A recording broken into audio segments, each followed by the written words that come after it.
Everyone in the Chen family was a genius. Everyone except me, or so they thought. My sister Lisa was a heart surgeon, my brother Michael a renowned professor, and I was just David, the simple youngest child who fixed computers for a living. At least that's what they believed.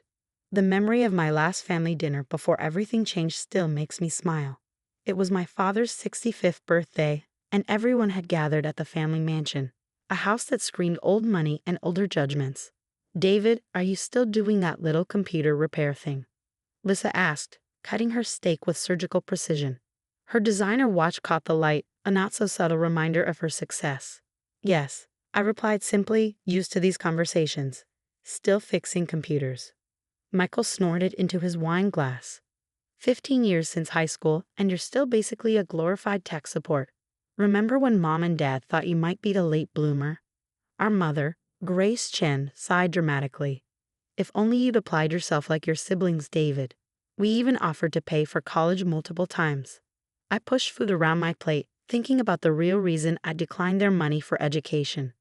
The conversation I'd overheard 15 years ago played in my mind like a worn tape. "He's just not like the others," Dad had said to Mom late one night. "Maybe we should set up a special trust fund for David, something to take care of him after we're gone, since he'll never be able to support himself properly." I was 17 then, standing outside their study with my college acceptance letters clutched in my hand.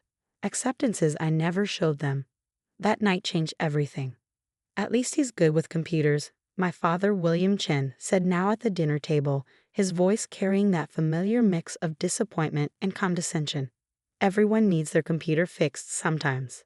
If only they knew that fixing computers was my cover for the past 15 years. If only they could see what I'd built while they were busy looking down on me. Speaking of computers, Lisa continued, "David, could you look at my laptop after dinner? It's running slow, and I have an important presentation tomorrow."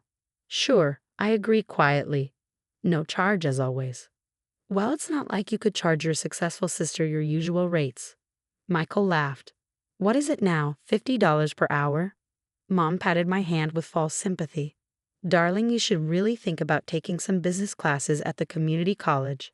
I'm sure they have programs for, well, people at your level." I excused myself to use the restroom, needing a moment alone. In the hallway, I checked my phone. 3 missed calls from my executive team about the upcoming merger. I texted back quickly, "Proceed as planned. Announcement tomorrow." When I returned, they were discussing Lisa's recent vacation to the Maldives. "You should come visit sometime, David," she said, not looking up from her phone. "Oh wait, computer repair probably doesn't pay for 5-star resorts." The laughter around the table felt hollow. If they bothered to really look at my cheap watch, they might have recognized the limited edition Patek Philippe. If they ever visited my modest apartment, they might have noticed it occupied the entire top floor of the building. But they never did. I learned long ago that people see what they expect to see. The dinner dragged on, each comment about my simple life adding to 15 years of ammunition. I sat there thinking about tomorrow's merger announcement, about the empire I'd built while playing the role they'd assigned me. What they saw as fixing computers had actually been me building one of the most successful cybersecurity firms in the country. While they pitied my small repair business, I was protecting major corporations from cyber threats, developing cutting-edge AI security systems, and quietly acquiring competitors. Chen Security Solutions, operating under its public name CSS International, was about to announce a $4.2 billion merger tomorrow. And not one person at this table knew I was its founder and CEO. My phone buzzed again. Another message from my team. "Forbes interview confirmed for tomorrow after the merger announcement. They want to run the secret billionaire story." I smiled slightly, remembering how this all started. After overhearing my parents that night, I turned down their college money and taken a different path. I used my savings from actual computer repair work to start my company, lived frugally, and reinvested every penny of profit.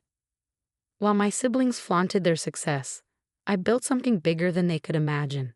Every dismissive comment, every condescending smile, every family dinner like this one, they all fueled my determination.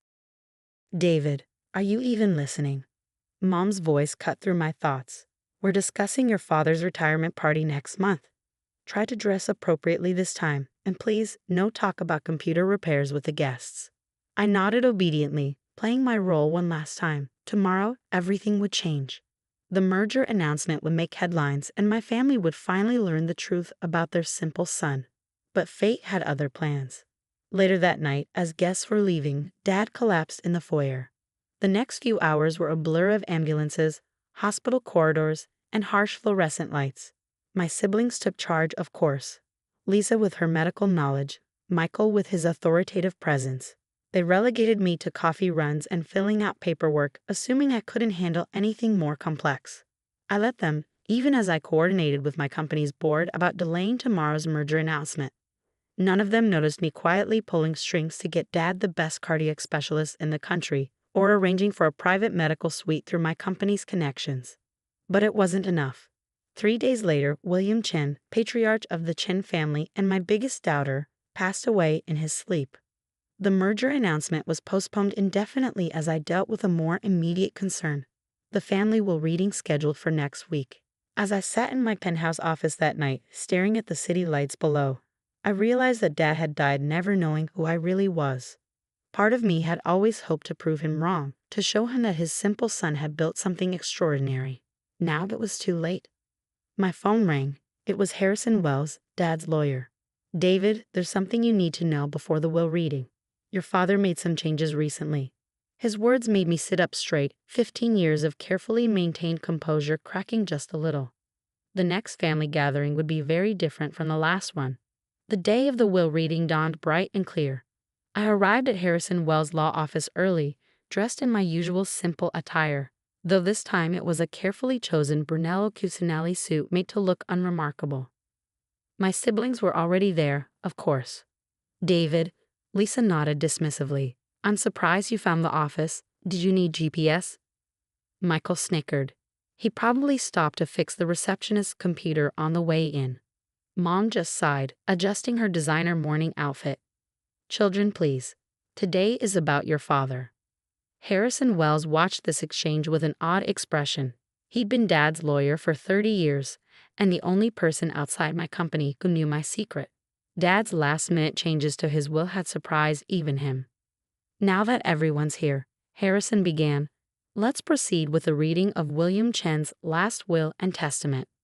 The first few minutes were standard: distribution of personal items, family heirlooms, and some smaller accounts.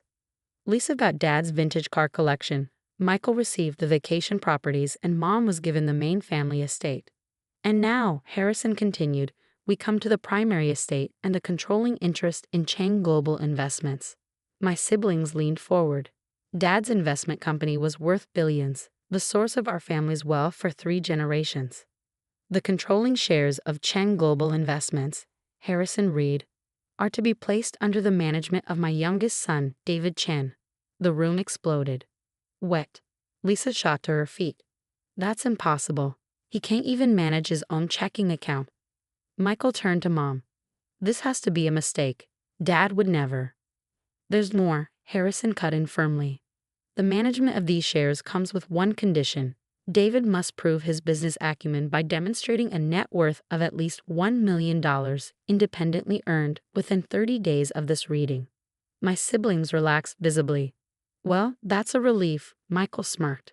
"No way our little computer repairman has $1 million. I stayed quiet, watching Harrison. "If David cannot meet this condition," Harrison continued, "the shares will be divided equally between Lisa and Michael Chen." Mom touched my hand.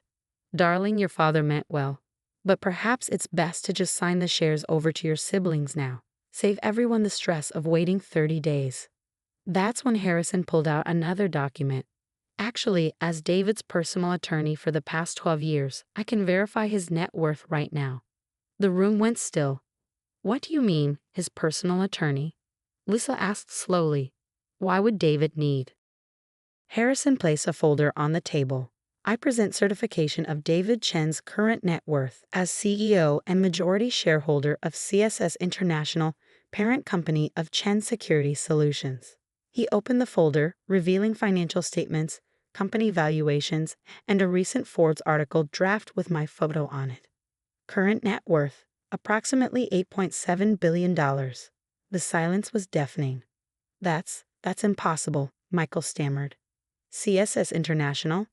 The cybersecurity giant? The one about to announce a $4.2 billion merger. I finally spoke. Yes, that's mine. I built it. Every line of code, every contract, every acquisition.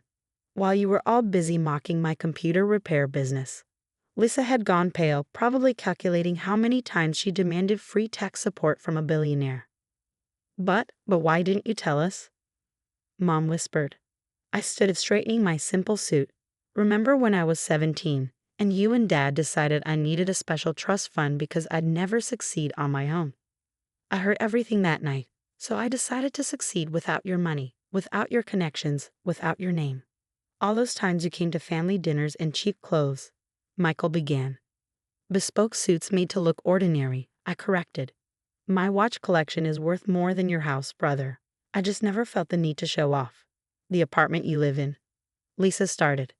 I own the building. I cut in, along with most of that block. Harrison cleared his throat. Given this proof, the condition in the will is clearly met. David now controls Chen Global Investments. Mom started crying. Your father, did he ever know? No, I said softly. I was going to tell him after the merger announcement. I waited too long. Standing up, I gathered my things. Harrison, please have the paperwork ready for Monday. I'll want to review Chen Global's books before making any changes. Changes? Michael asked nervously. Of course. First order of business will be a complete audit. 15 years of annual reports show some creative accounting that needs addressing. Lisa paled further. She'd been handling the company's charitable giving and skimming from it. You wouldn't, she began. Report potential fraud? No, I wouldn't. Family is family, but changes will be made. I turned to Harrison. Please send all documents to my office. My team will review them. Your office? Mom asked weakly. The penthouse of the Chen Tower downtown. The building I bought last year. Did you never wonder why Dad's old office building was renamed? I reached the door before turning back one last time. Oh, and Lisa. About my usual repair rates for family, I think $50,000 per hour is reasonable. You have quite a few unpaid invoices to settle. The next few weeks were interesting. The merger announcement made headlines. Tech's hidden billionaire emerges and secret CEO. The black sheep who built an empire. Lisa now heads the Chen Foundation, under strict oversight. Michael's research institute receives steady funding, with clear performance metrics. Mom needed time, but she finally admitted that her youngest son might not need that special trust fund after all. As for me, I keep a framed photo in my office, my 17-year-old self in front of my first computer repair shop. Next to it sits Dad's old calculator. Harrison gave it to me after revealing Dad's final secret. 2 days before his death, Dad had discovered who I really was. The will changes weren't a test. They were his way of telling me he knew, and he was proud. He'd left a note with Harrison, to my youngest son, who proved that the quiet ones should never be underestimated. You built something greater than Chen Global could ever be. You did it your way, without our name or money. I'm sorry I didn't see it sooner. Take care of our family's legacy. You've more than earned it. Sometimes now, during family dinners in my penthouse, I catch my siblings staring at me differently. The stupid brother is gone, replaced by someone they're still trying to understand. But I haven't changed. I'm still David, still fixing problems, just on a slightly larger scale.